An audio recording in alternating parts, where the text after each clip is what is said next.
So the cognitive abilities of human being,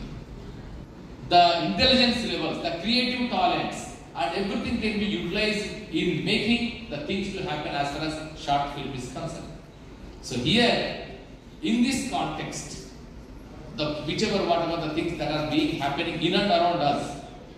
the Department of Communication and Mass Communication and Journalism has took that initiative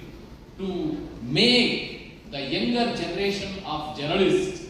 the future journalists, to acquaint themselves with making short films on one hand, and to conduct Jashne Cinema sort of first ever intervention or first ever practice for the benefit of the young journalists in the future days. So it's really an appreciable effort by the Department of Mass Communication Journalism on one hand, and